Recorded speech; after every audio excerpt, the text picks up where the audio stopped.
¿Qué tal, alumnos? ¿Cómo están? Muy buenas tardes. Vamos a empezar nuestra clase de hoy, empezando esta nueva unidad. El tema dinámica física, y el tema que se ha considerado es dinámica. Empezamos entonces con ustedes el profesor Carlos Briceño Guayua. Muy bien, ¿a qué le llamamos dinámica? La dinámica tiene que ver entonces con lo que tiene que estar relacionado con el movimiento de un cuerpo. Para ello vamos a necesitar definir algunos términos, como por ejemplo la inercia. ¿A qué le llamamos inercia, no? La inercia está considerada dentro de las leyes de Newton, la primera ley de Newton, la ley de la inercia, que nos dice que la inercia es una propiedad de todos los cuerpos que tienden, aquí está la clave, tienden a mantener su estado. Tienden a mantener su estado, que puede ser un estado de reposo o con movimiento, pero con velocidad constante. ¿Ok? La inercia tiene que ver con que los cuerpos tienden a mantener su estado de reposo o de movimiento. Es decir, si yo quiero estar tranquilo, estoy tranquilo en reposo, nadie me molesta, nadie me fastidia, o puedo estar en movimiento pero con velocidad constante. ¿Qué sucede entonces? ¿Qué sucede si alguien modifica ese estado de reposo o de movimiento? Porque se le aplica una fuerza externa. ¿Ok? Pero todo cuerpo siempre va a tender a mantener su estado o de reposo o de velocidad constante. La inercia tiene que ver mucho con la masa, ¿sí? La inercia que posee un cuerpo puede ser comparada con la de otro por medio de su masa. Es decir, mientras más masivo sea el cuerpo, tendrá mayor inercia.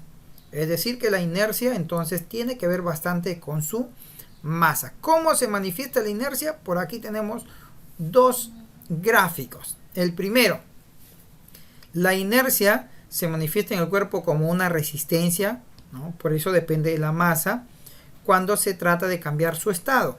Si está en estado de reposo, en estado de movimiento, al cambiar su estado, entonces se puede observar la inercia. Primer gráfico dice, tenemos una plataforma acá, y esta plataforma se está moviendo,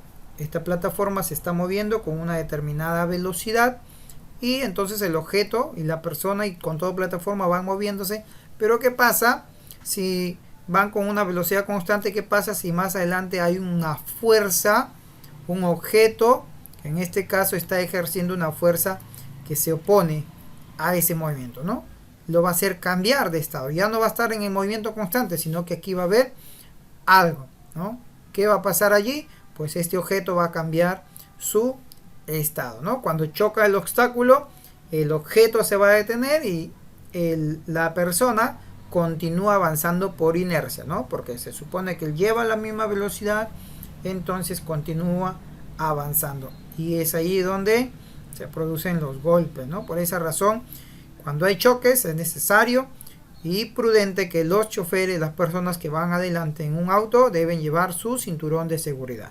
¿Sí? Por esa razón el Ministerio de Transporte y todos los vehículos a nivel mundial siempre traen su cinturón de seguridad para que pueda ser utilizado. Si no trae cinturón, si no lleva puesto cinturón de seguridad, es una falta ante el tránsito, ¿no? Número 2. En este caso tenemos aquí que una plataforma está en reposo. Pero ¿qué pasa si se le aplica una fuerza? ¿No? ¿Qué pasa si le aplico una fuerza? Aquí el objeto y la plataforma están en reposo. Si yo le aplico una fuerza, ¿qué va a pasar con este señor? Se va a mandar hacia atrás. Por esa razón también es necesario que los asientos de las personas y del chofer deben tener un respaldar, incluso hasta en la cabeza. ¿Por qué? Porque puede pasar que al momento de acelerar, bruscamente el cuerpo se va hacia atrás. Y si no hay nada, es vacío, pues puede tener problemas con las vértebras dorsales, ¿sí? Con las vértebras que están en la parte del cuello, las cervicales, perdón, las vértebras cervicales, ¿no? Entonces, eso me demuestra que es debido a la inercia. El cuerpo en reposo, debido a una fuerza, se va a mover. El cuerpo en movimiento, debido a una fuerza, se va a mover. Cambia de estado. Es la primera ley de Newton, la ley de la inercia. La segunda ley de Newton, nosotros también ya lo hemos estudiado en los años anteriores, lo vamos a repasar acá. En esta segunda ley de Newton nosotros podemos observar que el cuerpo, debido a la inercia, conserva su velocidad. ¿Sí? Conserva su velocidad debido a la inercia. ¿Sí? Eso ya lo hemos visto en la primera ley de Newton. Debido a su inercia, conserva su velocidad constante. Pero también recuerda que un cuerpo puede cambiar su velocidad. Lo hemos visto en MRV, cambia las velocidades. ¿Y esto por qué razón? ¿Por qué razón cambian las velocidades?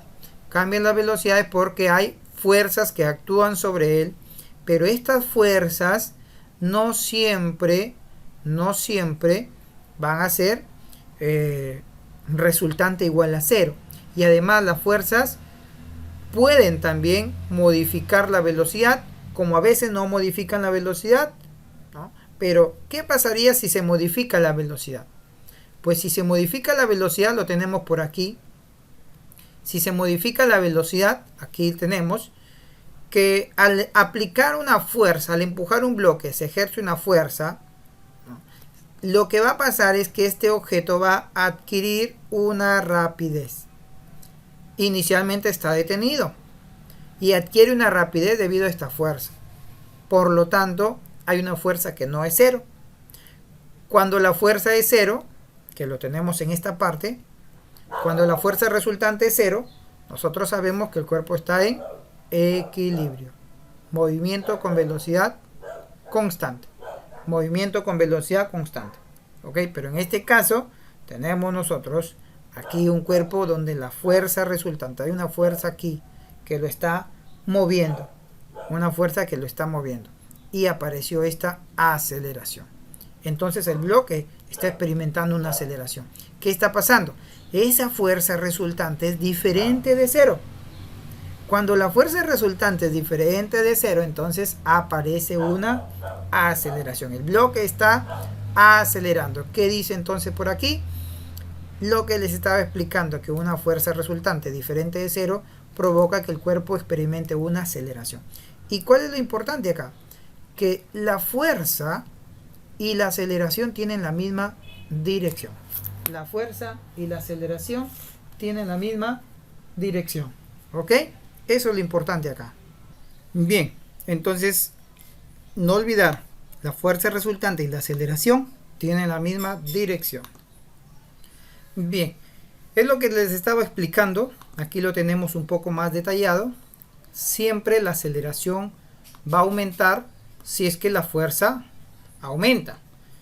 La aceleración aumenta siempre y cuando la fuerza aumenta. La aceleración disminuye si es que el cuerpo tiene mayor masa. Si es que el cuerpo tiene mayor masa. ¿Esto a qué se debe? Pues que si tiene o es pesado, tiene bastante masa, se supone que tiene mayor inercia y va a ser más difícil moverlo.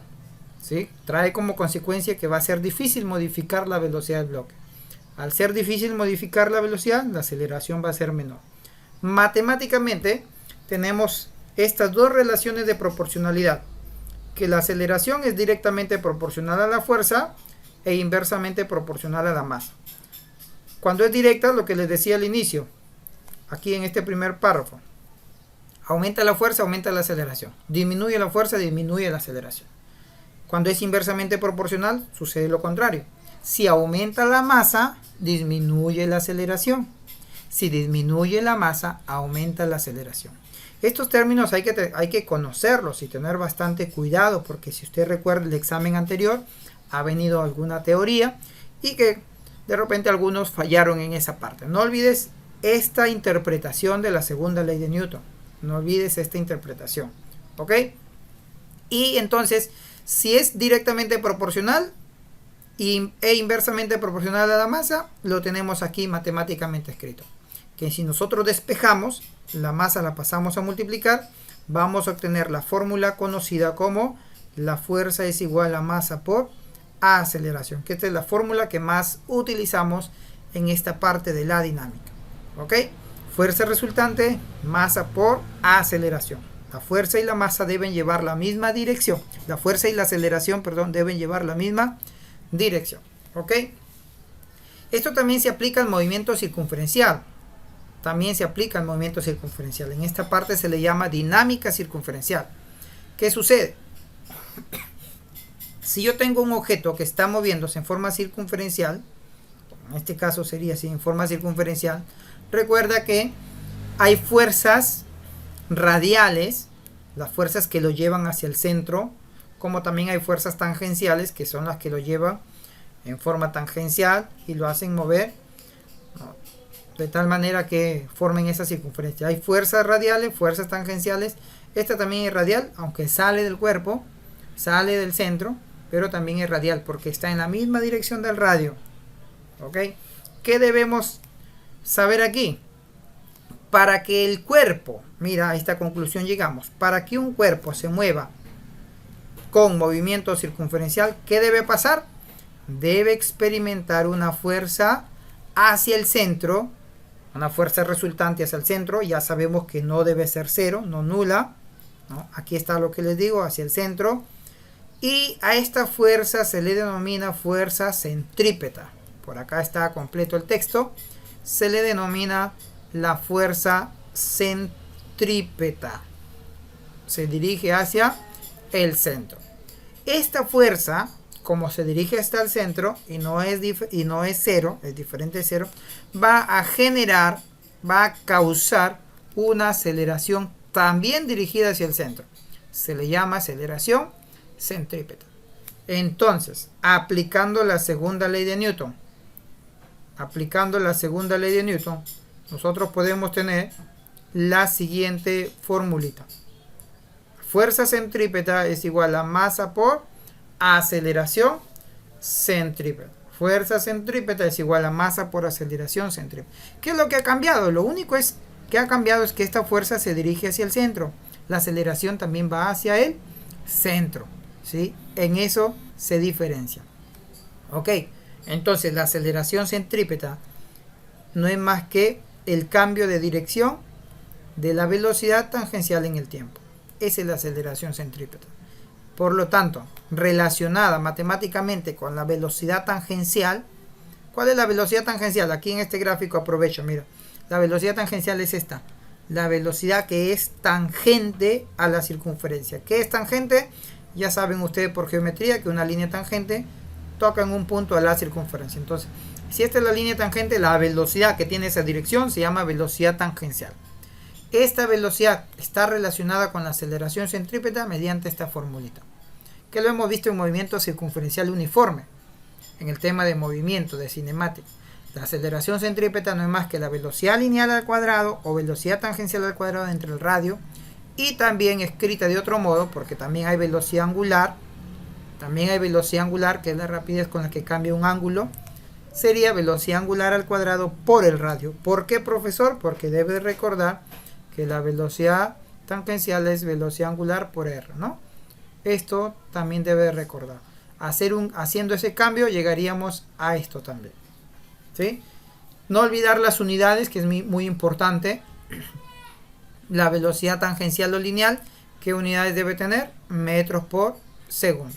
La rapidez angular, el radio de la circunferencia es metros. Es metros. ¿Ok? Entonces, dicho de otro modo, podríamos llegar a esta conclusión, que la fuerza centrípeta también se expresa de esta manera, como también se expresa de esta otra manera.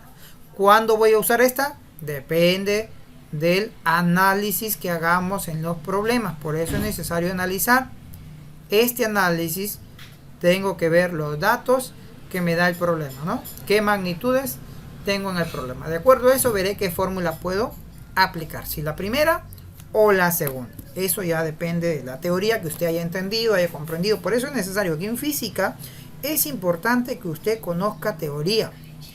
Conociendo la teoría puede plantear un problema, porque no puede usted empezar por un problema si no ha leído la teoría, ¿sí? Eso va a ser muy difícil. Desde ahora, desde un principio, se le mencionó que será muy difícil abordar un problema de física si no conoce parte teórica.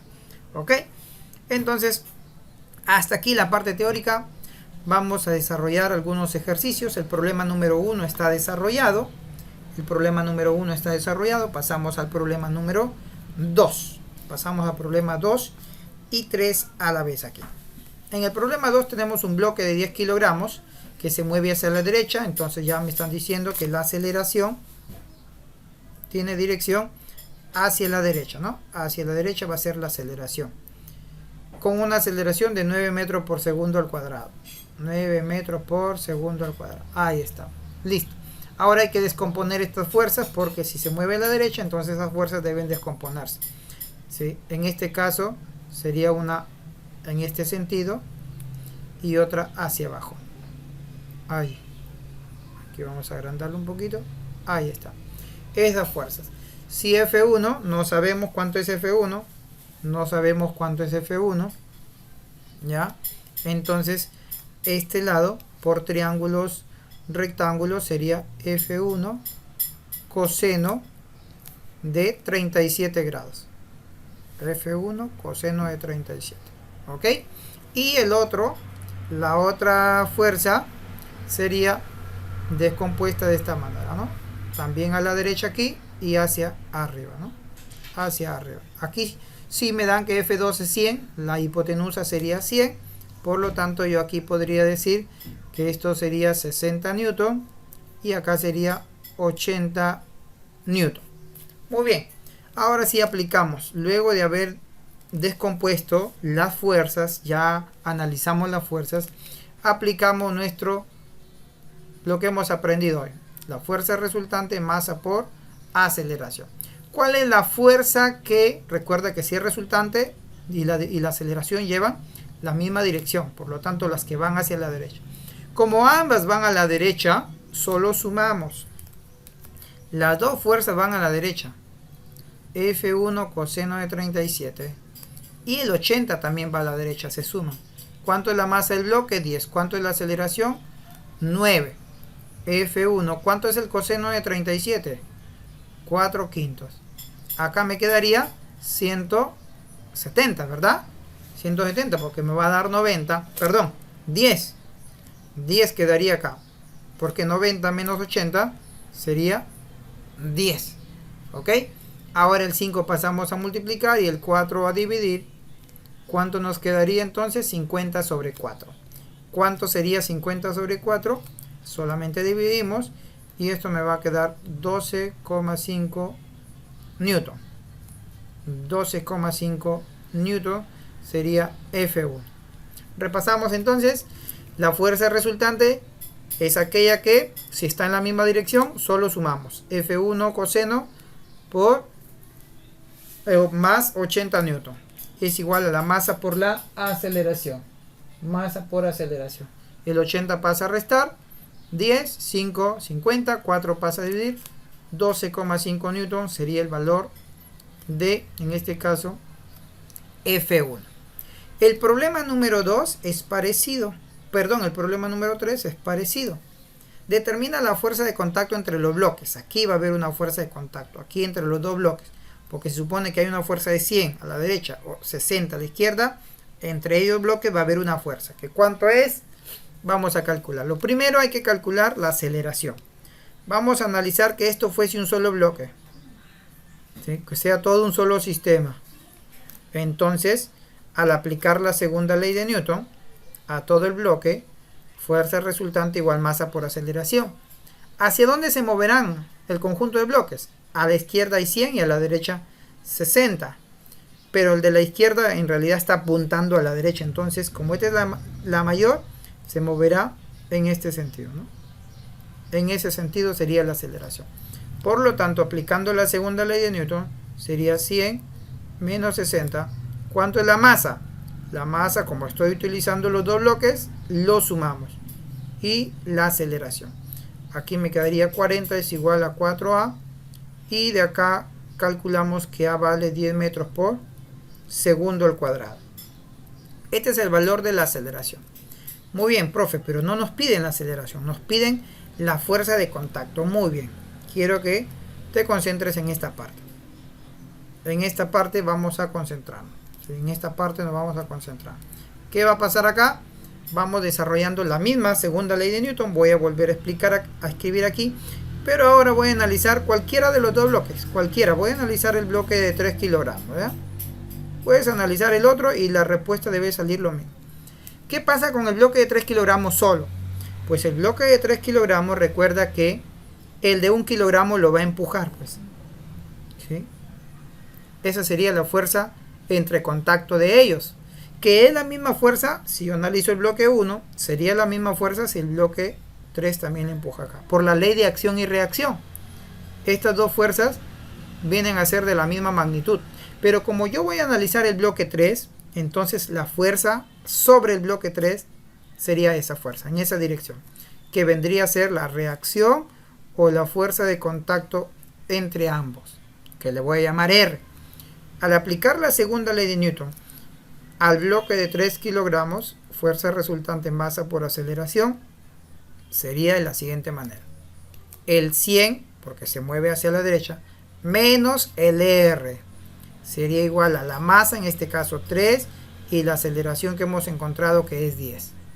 De aquí tenemos 100 menos 30, ¿sí? En este caso sería 100 menos 30, igual a, vamos borrando esta parte, 100 menos 30 igual a R. Y de aquí me queda que 70 newton sería la reacción. 70 newton sería la reacción entre los dos bloques.